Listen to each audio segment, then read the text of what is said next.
HMPV virus చైనాలో పుట్టినటువంటి virus ఇప్పటికే జపాన్, హాంకాంగ్ దేశాలను వణికిస్తోంది. భారత్లో కూడా ఇటీవల 6 కేసులు నమోదైనాయి అని చెప్పేసి భారత ఆరోగ్య సంస్థ అయితే ప్రకటించింది. అయితే దీనికి సంబంధించి ఎటువంటి జాగ్రత్తలు తీసుకోవాలి? మనతో పాటు వైద్య నిపుణులు డాక్టర్ రామకృష్ణ గారు ఉన్నారు. ఆయనతో మాట్లాడదాం. సార్, ఏంటి సార్ ఈ హెచ్ఎంపివి? మనం 5 ఏళ్ల క్రితం చూసుకుంటే ఈ కోవిడ్ వైరస్ అనేది చాలా నష్టాన్ని కలిగించింది. ఈ హెచ్ఎంపివి కూడా అదే స్థాయిలో ఉంటుంది అనేది ఒక ప్రచారం అయితే జరుగుతుంది. అసలు వాస్తవాలేంటి? హెచ్ఎంపివి అంటే ఏంటి సార్ అసలు? ఈ హెచ్ఎంపివి అనేది ఒక శ్వాసకోశ సంబంధించిన వైరస్ అండి.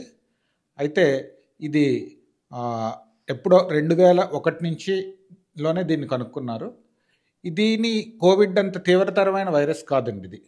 సో నేను ప్రజలందరికీ చెప్తున్నది, ఎక్కువ అపోహలు, వాట్సాప్ మెసేజెస్, అన్సైంటిఫిక్ ఫార్వర్డ్స్, ఈ మీడియాలో జరుగుతున్న కొన్ని మీడియాలో జరుగుతున్న హైప్, ఇవి చూసి ప్రజలు దయచేసి ఆందోళన చెందకండి. ఇది సాధారణ ఫ్లూ, సీజనల్ ఫ్లూ అంటారు కదా సార్, ఆ ఫ్లూ లాంటిదే ఇది కూడాని. దీని సిమ్టమ్స్ కూడా జలుబు, దగ్గు, కొంచెం జ్వరం అది రావడం అవే ఉంటాయి.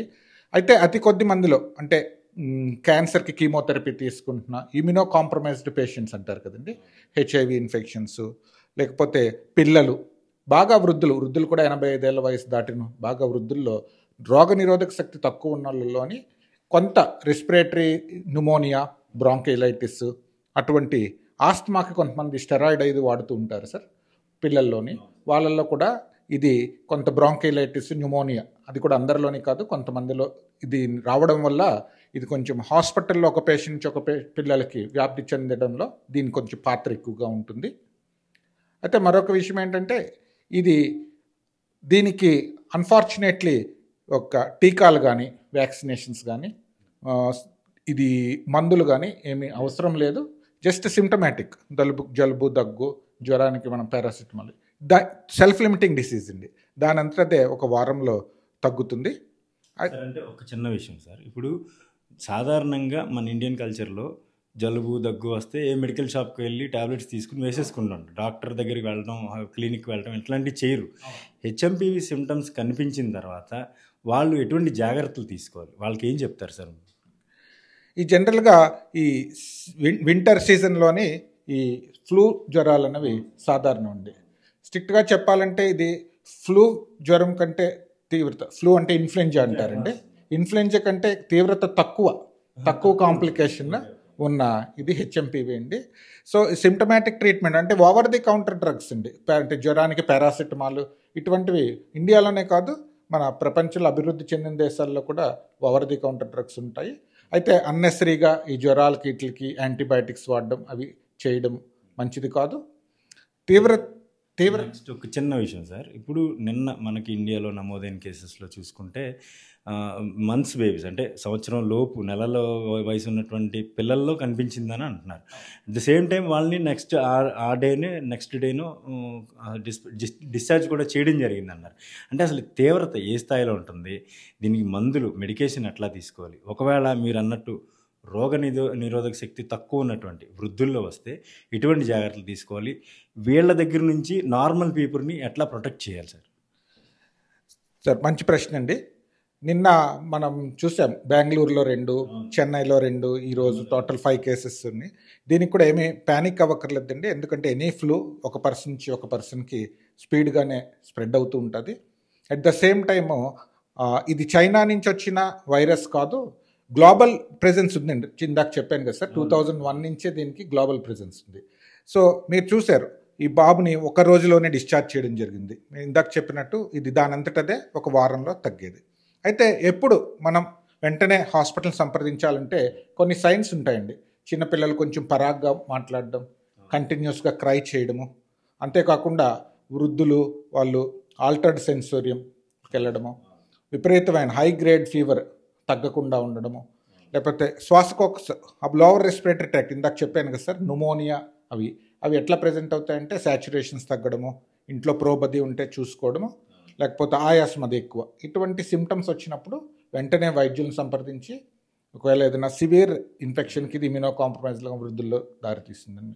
ఎందుకు తొందరగా డిశ్చార్జ్ చేయడానికి కూడా కారణం ఏంటంటే ఇన్ఫెక్టివిటీ వల్ల ఒక బేబీ నుంచి ఇంకొక బేబీకి వెంటనే వ్యాప్తి చెందుతుంది. అంత ప్రమాదకరమైనది కాదు కాబట్టే ఒక 1 రోజుల్లో డిశ్చార్జ్ చేయడం జరిగింది. కోవిడ్ లాగా పాండమిక్ అయ్యే అవకాశం ఉందంటారా? ఇది ముందే చెప్పాను కదా సార్, ఇది కోవిడ్ అంత తీవ్రతరమైన వైరస్ అయితే కాదు. ఫ్లూ లాగా పాండమిక్ అనే కంటే ఇది సీజనల్ ఇది ఉంటుందండి. ఒకేసారి ఒకరి వచ్చి ఒకరికి వ్యాప్తి చెందుతూ ఉంటుంది. ఫ్లూ లాగా ఎక్కువ రెస్పిరేటరీ ట్రాక్ట్ ఇన్ఫెక్షన్స్ ఒకేసారి వచ్చే అవకాశం ఉంటుంది. సో మేనేజ్మెంట్ కూడా రీసెంట్ ఈ కోవిడ్ ఎక్స్పీరియన్స్ తోటి, మేనేజ్మెంట్ మీన్స్ గవర్నమెంట్ యంత్రాంగం కూడా చాలా ప్రిపేర్డ్గా ఉంది. నిన్న ఐసీఎంఆర్ కూడా ఈ కేసుల గురించి చాలా, ఐసీఎంఆర్ అంటే మన భారతదేశంలోనే అత్యధిక ప్రామాణికత కలిగిన సంస్థ. అది కూడా ఇదేమీ కూడా విరులెన్స్ అంటే దాని డిసీజ్ తీవ్రం ఎక్కువగా ఉండదు, ఏమీ వర్రీ కావక్కర్లేదు. ఇది చాలా మైల్డ్ వైరస్సే, మనకున్న స్ట్రెయిన్లో ఏమి మేజర్ మ్యూటేషన్స్ అది జరిగింది కాదు. In spite of that recent Covid experience వల్ల యంత్రాంగం మట్టుకు ప్రిపేర్నెస్, ఒకవేళ మ్యూటేషన్ అది ప్రమాదకరమైన వైరస్గా పరిణితి చెందితే ప్రిపేర్నెస్ గురించి మామూలుగా కూడా మేము ఎప్పుడు చెప్తూ ఉంటాము. జనరల్ ప్రికాషన్స్ అండి, ఇటువంటి ఈ ఫ్లూస్ టైంలోని జనరల్ ప్రికాషన్స్ అంటే చేతులు శుభ్రంగా కడుక్కోవడం, ఈ క్రౌడెడ్ ఏరియాస్ వీలైనంత వరకు అవాయిడ్ చేయడం, తప్పదనుకుంటే తప్పితే. ముఖ్యంగా నెక్స్ట్ మనకి పొంగల్ అది వస్తుంది, ఈ కోడి పందాలు ఇవి అని చెప్పి ఎక్కువగా గ్యాదర్ అవ్వడాలు అవన్నీ చేస్తున్నప్పుడు ఇంకొక ముఖ్యమైన విషయం ఏంటంటే సార్, ఇది హెవీ డ్రాప్లెట్, ఎయిర్ డ్రాప్లెట్ నుంచి స్ప్రెడ్ అవుతుంది కదా సార్. హెవీ డ్రాప్లెట్ స్ప్రెడ్ అండి, లైట్ డ్రాప్లెట్స్, హెవీ డ్రాప్లెట్స్ ఉంటాయి. హెవీ డ్రాప్లెట్స్ వల్ల ఒక 6 feet డిస్టెన్స్ మనం మెయింటైన్ చేసుకుంటే మాస్క్ లేకపోయినా ఒక వ్యక్తి నుంచి ఇంకొక వ్యక్తికి ఆ హెవీనెస్ వల్ల స్ప్రెడ్ కాదండి. ఇన్స్పైట్ ఆఫ్ దట్ అందరూ మాస్కులు ధరించడం, వీలైనంత వరకు గుమిగూడిన ప్రదేశాల్లో లేకపోవడం, general hygienic measures, hand washing అది చేసుకోవడం ఎప్పుడు కూడా మంచిదే. ఈ కోవిడ్ వచ్చిన తర్వాత జనం ఈ ప్రికాషన్స్ తీసుకున్న తర్వాత మన భారతదేశంలో ట్యూబర్క్లోసిస్ ఇన్సిడెన్స్ కూడా తగ్గింది. అలాగా ఈ సీజనల్ ఫ్లూస్ అవి కూడా ఖచ్చితంగా తగ్గుతాయి. ఒకవేళ ఎవరికైనా ఈ వైరస్ లక్షణాలు కనిపిస్తే మెడికేషన్స్ తీసుకున్నా కానీ తీసుకోకపోయినా ఎటువంటి జాగ్రత్తలు తీసుకున్నా కానీ ఎన్ని రోజులు ఈ ప్రభావం ఉండే అవకాశం ఉంది సార్? మంచి ప్రశ్న అండి. ఇది కూడా సెల్ఫ్ లిమిటింగ్ డిసీజ్ అండి, దాని అంటే అదే తగ్గిపోతుంది. 1 week అండి, అంటే దీని ఇంక్యుబేషన్ పీరియడ్, అంటే వైరస్ మన బాడీలోకి ప్రవేశించి మనకి సిమ్టమ్స్ వచ్చేయడానికి 4 days పడుతుంది. మనకి సిమ్టమ్స్ వచ్చే వరకు అది ఉన్నట్టు తెలియదు. వన్స్ సిమ్టమ్స్ వచ్చిన తర్వాత ఈ దగ్గు, జలుబు, జ్వరాలు ఇవన్నీ కూడా ఒక 1 weekలో దాని అంతటా అదే తగ్గిపోతుంది. ఈ 1 weekలో దయచేసి డాక్టర్ ప్రిస్క్రిప్షన్ తోటి సిమ్టమాటిక్ ట్రీట్మెంట్స్, సింపుల్ పారాసిటమాల్ లాంటివి తీసుకోవచ్చు. దయచేసి ఈ కొన్ని ఆల్టర్నేటివ్ మెడిసిన్స్, మీకు తెలుసు కోవిడ్లో కూడా చాలా కమర్షియల్ డ్రగ్స్ అవి బయట ప్రతి ఒక్కరు వైద్యాన్ని వ్యాపారం చేసి చాలామంది ఈ పాపం పేద ప్రజలు బాధపడ్డారు. సో నేను పేద ప్రజలు, మధ్యతరగతికి ప్రజలందరికీ నేను విజ్ఞప్తి చేస్తుంది, ఇది చాలా చిన్నది. దీని ఊరిక ప్యానిక్ అయిపోయి అవి ఇవి న్యూస్, రాంగ్ ఇన్ఫర్మేషన్స్ తోటి అనవసరంగా మీ డబ్బులు వృధా చేసుకోవద్దు. మంచి వైద్యుల్ని సంప్రదించండి. ఎటువంటి సహాయ సహకారాలు కావాలన్నా మీకు ఈ హెల్ప్ లైన్ నెంబర్స్ అవి ఉన్నాయి, తప్పకుండా వాళ్ళు మంచి ఇది అందిస్తారు. Thank you sir.